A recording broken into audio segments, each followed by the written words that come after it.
오늘 우리가 읽은 말씀은 여러분들도 다 알고 있는 오병이어의 사건입니다. 이 사건은 우리 네 개의 복음서에 모두 기록되어 있는 사건이기도 하지요. 어쩌면 많은 사람들은 이 오병이어의 사건을 보면서 예수님을 따라가면 먹을 것을 배불리 먹을 수 있다. 예수님을 따라가면 우리는 풍족해질 수 있다. 예수님을 따라가면 우리는 부자 될 수 있다. 이렇게 생각하는 사람들이 많을지도 모르겠습니다. 그렇게 해서 예수 믿고 부자 되고 잘 되고 좋은 일만 있자. 여기 계신 분들도 그렇게 생각하실지도 모르겠네요. 하지만 현실은 예수님 믿고 신앙생활을 하다 보면 좋은 일도 있습니다. 하지만 슬픈 일도 있죠. 저는 중요한 것은 좋은 일이든 슬픈 일이든 우리가 믿음으로 그 삶을 살아가는 것이 굉장히 중요하다고 저는 생각하는데, 그렇다면 오늘 이 말씀에 있는 이 오병이어는 이유 어쨌든 많은 사람들이 떡 2개, 오병이어, 갑자기 순간에 헷갈리네. 떡 5개와 물고기 2마리로 5천 명이 먹었으니까 이 엄청난 이 경제적 효과, 이것을 바라보면 엄청난 것이니 예수님 엄청난 대단한 거 아닙니까? 라고 생각하겠지만, 과연 예수님은 전에 복음서에도 말했지만 부자는 하나님 나라에 가기에는 낙타가 바늘귀에 들어가는 것보다 힘들다라고 말하는 말씀도 하셨습니다. 그렇다면 이 오병이어가 우리에게 주는 분명한 메시지는 무엇이었을까요? 누가복음의 저자는 이 장면을 통해 우리에게 분명히 전하는 메시지가 있습니다. 예수님은 누구인지, 그리고 그 공간에 있었던 공동체, 그리고 그것으로 전하는 이 땅에 임할 하나님 나라는 어떤 곳인지. 예수님께서 이 오병이어의 기적을 보여주셨던 이 빈들이라는 공간은 사람들이 살기 어려운 광야 같은 공간입니다. 먹을 것도 없고 준비된 것도 없는 장소죠.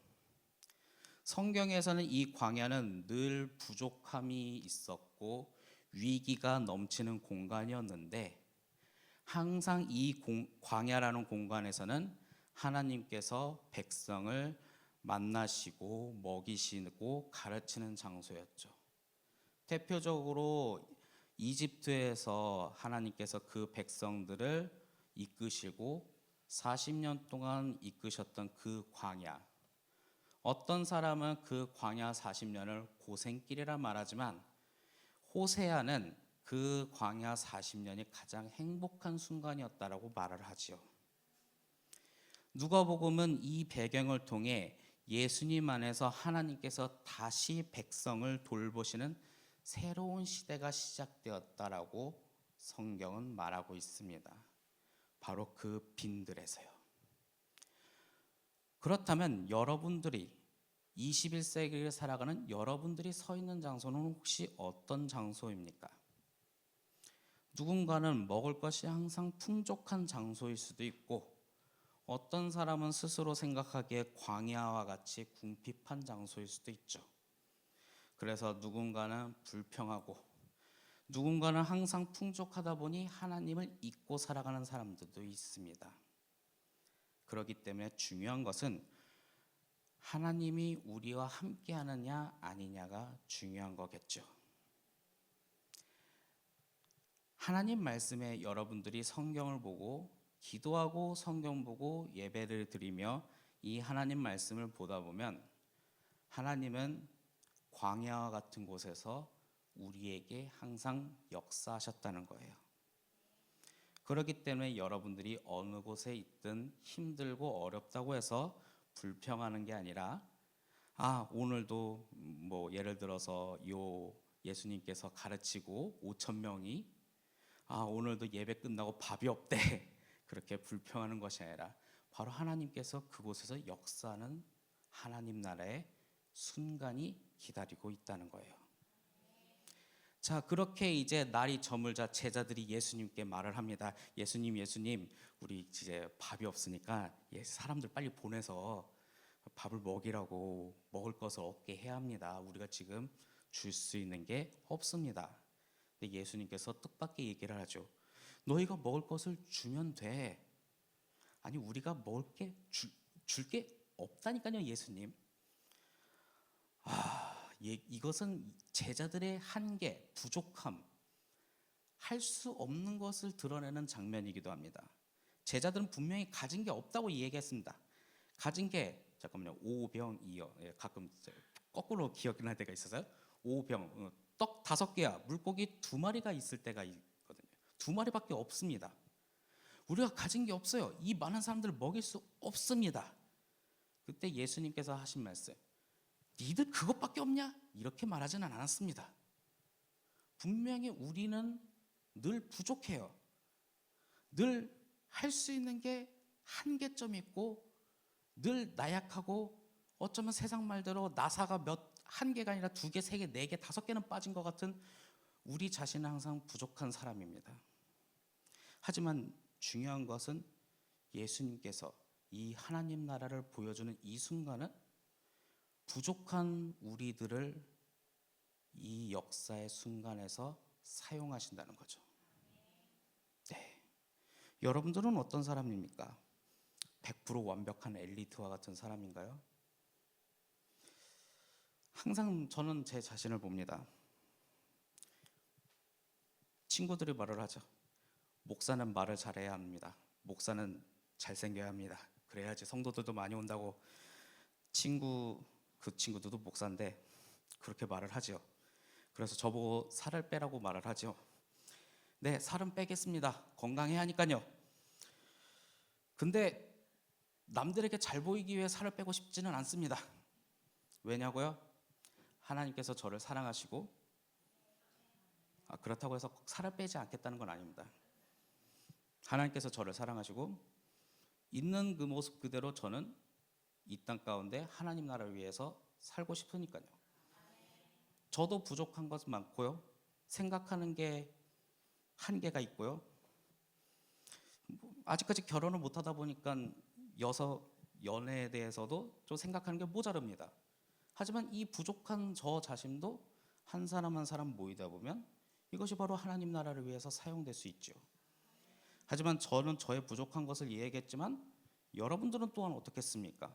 분명히 부족한 것은 최소 한두 개 정도는 있는데 혼자서 살아가는 것이 아니라 이 광야 같은 곳에서 바로 주님께서 여러분들을 부르셨고 그곳에서 바로 하나님 나라의 역사가 일어난다는 거죠. 그렇게 또한 예수님께서 역사로 사용할 때 그냥 앉으라는 게 아니라 또 50명씩 질서 있게 앉으라고 합니다. 그냥 혼란스러운 군중이 아니라 그렇게 50명씩 돌봄을 받고 배려와 관심을 가질 수 있는 교회 안에서도 선교회가 있고 또한 소그룹이 있지 않습니까? 그렇게 하면서 또한 예수님께서 직접 떡을 떼주지 않았어요. 제자들에게 나눠주라고 했죠. 제자들에게 떡 5개와 물고기 2마리를 나눠줬는데 제자들이 떡 받는 순간 예수님께서 나눠주래요. 이걸 가지고 어떻게 나눠주니까 예수님 따지는 게 아니라 예수님께서 나눠주라고 하니까 자기가 생각하기에도 안 될 것 같은데 순종하는 마음으로 나눠줬습니다. 분명히 안 될 것 같은데 나눠줬습니다.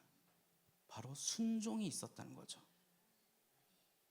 그렇게 돌봄을 받는 50명씩 나눠주고 그 안에서 나눠주고 오병이어의 기적은 그렇게 나타난 거예요.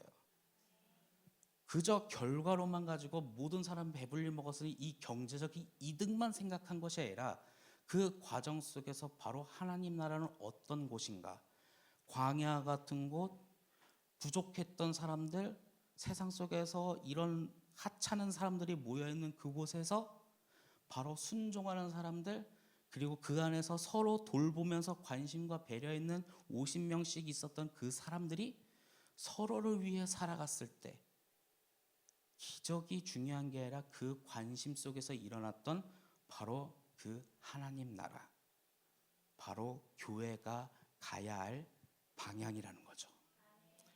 그리고 모든 사람이 먹고 12바구니가 남았다 하고 합니다. 자, 12바구니 단순한 수치가 아니라 바로 하나님 나라의 방식으로 살아갔을 때 공동체는 부족함이 없이 풍족했다라고 증언을 남기고 있지요. 인간의 계산으로는 한참 부족했지만 하나님의 질서 안에서는 충분하고 넘쳐 흘렀다. 바로 이게 중요한 것입니다. 예수님은 오늘도 바로 21세기를 살아가는 우리에게도 같은 말씀을 하고 있습니다. 너희가 먹을 것을 주라. 이것은 우리가 모든 걸 해결하라는 거 아니에요.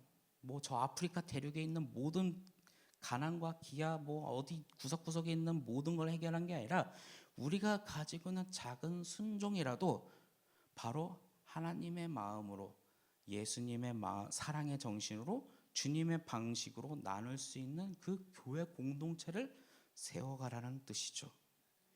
그러나 우리 삶은 오늘 기도하고 마치고 저 세상 밖으로 나가면 참 광야와 같은 척박한 환경을 여러분들은 어쩌면 또 느낄지도 모릅니다.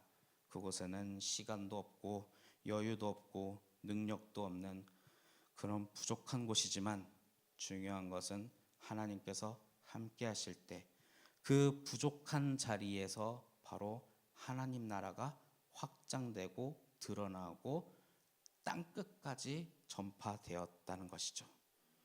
바로 그 작은 떡을 들고 순종하는 그리스도인이, 그것을 통해 많은 사람들이 살리는 은혜와 통로로 여러분들을 사용하실 것입니다.